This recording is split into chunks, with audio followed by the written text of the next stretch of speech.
Hi everyone, welcome back to another video from Wake&Tech. In this video, I'm going to show you how to remove friends in Monopoly Go.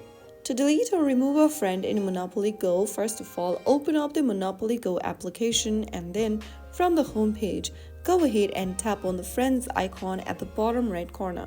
Now you will be able to see Friends and Family tab.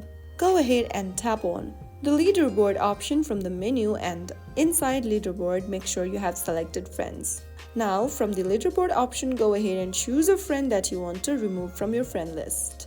After you select the friend's profile picture, you will see this pop up where you'll need to tap on the orange 3 lines. Click on remove once you see this remove pop up and confirm that you want to remove this person as your friend by clicking on remove once again.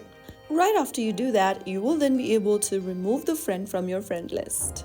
So that's how it's easily done. If you found the video helpful, don't forget to like, share and subscribe to the channel for more videos like this. I'll see you in the next one. Thank you for watching.